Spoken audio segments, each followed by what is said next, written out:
This channel does not promote any violent, harmful, or illegal activities. All content provided by this channel is meant for an educational purpose only. আরে কম দে কিন্তু খাঁটি দে MDH Kashmiri লাল লঙ্কার গুঁড়ো। এই মুহূর্তে আপনাদেরকে একটা আপডেট দিই। বিকাশ ভবনের সামনে আন্দোলনরত যে সমস্ত চাকরিহারারা যারা বসে রয়েছেন তাদের বিরুদ্ধে কোনো কড়া পদক্ষেপ নয় জানিয়ে দিল হাইকোর্ট। এই মুহূর্তের আপডেট আপনাদেরকে জানি রাখি আরো একবার, বিকাশ ভবনের সামনে আন্দোলনরতদের বিরুদ্ধে কড়া পদক্ষেপ নয় জানিয়ে দিল হাইকোর্ট।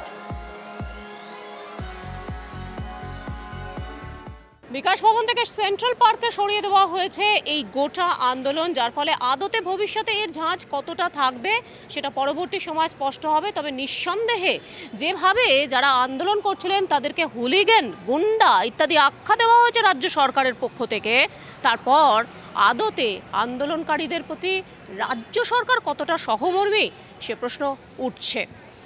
ক্যামেরা তুষার ঘটকের সঙ্গে শ্রাবন্তী সাহা, TV9 বাংলা, কলকাতা। হাইকোর্টে বড় স্বস্তি চাকরিহারাদের, কারণ আপাতত পুলিশকে ধীরে চলো নীতি নিতে হবে নির্দেশ দিয়েছে হাইকোর্ট। আন্দোলনকারীদের মধ্যশিক্ষা পর্ষদের শোকজও কার্যকর হবে না। বিকাশ ভবনের সামনে আন্দোলনরত শিক্ষকদের বিরুদ্ধে কড়া পদক্ষেপ নয় স্পষ্ট জানিয়েছে হাইকোর্ট। আইনজীবীরা কি বলছেন শোনাবো আপনাদের। ভেরি ব্যালেন্স অর্ডার দিয়েছেন তিনি। বিকাশ ভবন থেকে সরিয়ে আন্দোলনরত শিক্ষক শিক্ষিকাদের একটা নির্দিষ্ট জায়গা করে দিলেন এবং সেখানে গভর্নমেন্টকে আবার অর্ডার দিলেন যে প্রোটেকশন, মানে একটা ছাউনি করে দেওয়ার, টয়লেট করে দেওয়ার, এই সমস্তগুলো অর্ডার দিয়েছেন।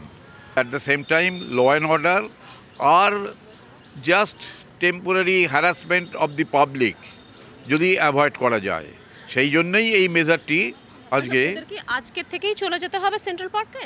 সেটা এখনও পর্যন্ত কোনো নির্দিষ্ট টাইম দেননি, তবে নিশ্চয়ই একটা রিজনেবল টাইমের মধ্যেই ওদের শিফট করতে হবে। আর এই রায়ের পর চাকরিহারা শিক্ষকরা তারা কি বলছেন, তাদের কি প্রতিক্রিয়া শোনাবো। মাননীয় মুখ্যমন্ত্রীও আমাদের ঘেউ ঘেউ করা অর্থাৎ সারমেয়ের সাথে তুলনা করেছেন। এখন অনেক কথাই শুনতে হবে, শুনবো, তাতে আমাদের কোনো আপত্তি নেই। এই রাজ্য সরকার যেমন চরিত্রের, সেই চরিত্রের বহিঃপ্রকাশ মাত্র এটা হচ্ছে। আর আমরা চাই যেভাবে আমরা আন্দোলন করছিলাম সেইভাবে আন্দোলন চলবে। আমাদের বিরুদ্ধে স্বতঃপ্রণোদিতভাবে উদ্দেশ্য নিয়েই মামলা করা হয়েছিল, একেবারে অনৈতিক, অযৌক্তিক। সেই মামলায় আমরা হাইকোর্টে মুভ করেছিলাম। সেক্ষেত্রে আমাদেরকে নট টু অ্যারেস্টের যে বিষয় রয়েছে আপনারা জানেন, আর সরিয়ে দেওয়া হয়েছে আন্দোলনটা হয়তো, কিন্তু আন্দোলন ভাঙেনি, আন্দোলন আরও বৃহৎ আকারে দানা বাঁধবে। রাজ্যের তরফে আইনজীবী ছিলেন কল্যাণ বন্দ্যোপাধ্যায়, তিনি কি বলছেন শোনাবো আপনাদের।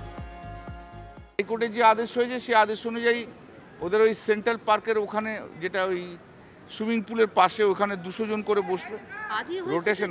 আজকে অর্ডার 200, সেটা ঠিক আছে, দেখে নিচ্ছি। 200 জন করে বসবে, রোটেশনে 200 করে থাকবে। আর ওদের থেকে 10 জনের নাম দেওয়া হবে, সেই 10 জনের নাম দেবে, মোবাইল নাম্বার, তারা পুলিশের সঙ্গে যোগাযোগ রাখবে। আর রাজ্য সরকারকে একটা টেন্ট তৈরি করে দিতে বলেছে, টেম্পোরারি স্ট্রাকচার। মিউনিসিপ্যালিটিকে জল টলের ব্যবস্থা করতে বলেছে।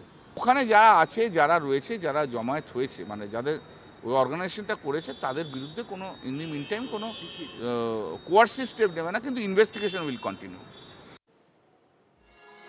চাকরিহারা শিক্ষকদের এবার গুন্ডা বলে আক্রমণ কল্যাণ বন্দ্যোপাধ্যায়। হাইকোর্টে রাজ্য সরকারের আইনজীবী কল্যাণ বন্দ্যোপাধ্যায়ের দাবি, বিকাশ ভবনের সামনে চাকরিহারাদের হামলায় আহত হন 22 জন পুলিশ অফিসার, 19 জন সাধারণ মানুষ অসুস্থ হয়েছেন। এরপরেই সুরচুরি কল্যাণ বন্দ্যোপাধ্যায়ের মন্তব্য, state administrative tribunal, vigilance commission, SBI এর শাখা স্তব্ধ হয়ে পড়ে আছে এই হুলিগানদের জন্য। রাজ্য সরকারের তরফে তিনি আবেদন করেন, আদালতের প্রস্তাব মোতাবেক চাকরিহারাদের অবস্থান, বিক্ষোভ অন্যত্র সরিয়ে নিয়ে যাওয়া হোক।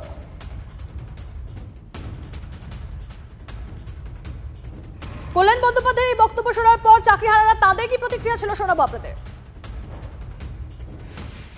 সুখের জীবনকে ব্যতি রেখে আজকে আমরা এখানে চলে এসেছি কেন? কোনো মানুষ হঠাৎ করেই কোনোভাবেই কোনো জায়গাতে রাজপথে নামেন না। আর এই রকমভাবে হতদরিদ্রের মতো এত আবহাওয়াগত প্রতিকূলার মধ্যে হলেও তারা কিন্তু এরকম করে আন্দোলন করেন না। আমরা আপনার অধীনে আপনাদের স্কুলগুলোকে পরিষেবা দিয়ে আসছি 7 বছর ধরে সসম্মানে, আমরা বাচ্চাদেরকে গড়ছি। তাহলে আপনি যদি আমাদের সম্পর্কে এই ধরনের নোংরা মন্তব্য করেন তাহলে আমাদের স্টুডেন্টদের কাছে কি বার্তা পৌঁছাবে? আমরা শান্তিপূর্ণভাবে অবস্থান করছিলাম, হঠাৎ পুলিশ আমাদেরকে লাঠিচার্জ করে। গুন্ডাগিরি তো পুলিশ করেছে, সুতরাং এই তকমা তো ওনাদের দেওয়া উচিত, আমাদের কেন? আমরা শিক্ষকরা তো স্কুলে পড়াতে যাই, আমরা তো গুন্ডাগিরি করি না। উনি আদালতে রাজনীতি করছেন না ওকালতি করছেন সেটা ওনার সম্পূর্ণ নিজস্ব বিষয়। যারা চোর দুর্নীতি করে মেরে ছেঁচে সেই শিক্ষক, সেই যোগ্য শিক্ষক, তাদের উপরে গুন্ডা তকমা লাগিয়ে, এর থেকে নির্লজ্জ আর নির্লজ্জ কথা হতে পারে না। ভারতীয় নাগরিক হিসেবে ওনার কাছে দাবি রাখবো যে উনি যেন সুস্পষ্ট যুক্তি দিয়ে সেই কথাটা বলেন, কারণ আমরা এখানে কোনো রকম গুন্ডামি করিনি, আমরা আমাদের দাবি দাওয়া নিয়ে গেছিলাম। আমরা কোনো গুন্ডা নই, আমরা যোগ্য শিক্ষক শিক্ষিকা, সিবিআই, বাগ কমিটি, কোনো লিস্টে আমাদের কোনো নাম নেই। আমরা সেই ছোটবেলা থেকে জেনে এসেছি সত্যমেব জয়তে, সেই ভরসাতেই বসে আছি। কল্যাণ বন্দ্যোপাধ্যায় তিনি তার বক্তব্যের কি ব্যাখ্যা দিয়েছেন শোনাবো আপনাদের। যেটা বলার সেটা, যেখানে হুলিগান বলার সেখানে হুলিগান বলতে হবে, যেখানে সমব্যথী বলার সেখানে সমব্যথী বলতে হবে। আমরা তো তাদের জন্য চিন্তা ভাবনা করছি, হুলিগানিজমের করার তো দরকার নেই। 15 মে যেটা হয়েছে সেটাকে আপনি অ্যাপ্রিসিয়েট করেন, যে উঠে ভেঙে ফেলছে, হেন করছে, সেটা তো বলতেই হবে আমাকে। কিন্তু at the same time we are very much sympathetic to them, very much sympathetic to them. সব জায়গায় আমরাই পদক্ষেপ নিচ্ছি। আমরা তো বলিনি একদম তুলে ফেলে দাও, তা তো বলিনি। আমরা বলি গণতান্ত্রিক অধিকার আছে, করো, কিন্তু অন্য কিছু ভেঙে দেওয়ার জন্য নয়। অতএব সেটাও আপনাকে দুটো একসঙ্গে দেখতে হবে। বহিরাগত তো আসছে, অনেক পলিটিক্যাল লিডাররা আসছে, তাদের আসার দরকার কী আছে? ইনডিউস করার জন্য আসছে, ওরা আসছেই তো গোলমালটা বেশি বাড়ছে। যারা চিকিৎসক আজ সেটাও বলেছে বহিরাগত বাইরের যদি কারা আসে তারা পুলিশের সঙ্গে কথা বলতে হবে, কনসেনসাস হলে তোরা থাকবে, নাহলে থাকবে না। এদিকে কল্যাণের মন্তব্যের তীব্র নিন্দা বিজেপি নেতা সজল ঘোষের, শুনুন কি বলছেন। এদের যে শেষ বয়সে যে কি হবে, কুকুর বিড়াল এসে এদের গায়ে পা তুলে দিয়ে চলে যাবে। হ্যাঁ, আজকে যে যোগ্য শিক্ষকরা রাস্তায় বসে আছে, যে শিক্ষকরা কোনো একদিন এদেরকে পড়িয়েছে, এরকমই কোনো এক শিক্ষকের বাবা ছেলেকে পড়িয়েছে, বাপকে পড়িয়েছে, সেই শিক্ষককুলকে কেউ যদি বলে হুলিগানস, আসলে ও তৃণমূলের ভেতরের কিছু শিক্ষককে দেখে সমগ্র শিক্ষক প্রজাতিটাকেও চিহ্নিত করতে চাইছে, সেটা বোধহয় সঠিক। যদি এমডিএইচ কিচেন কিং কিচেনে থাকি তো আমরা যা ইচ্ছে তৈরি করতে পারি। বেগুনের ভর্তা, আলু কপি, ভিন্ডি মশলা, আরো অনেক কিছু।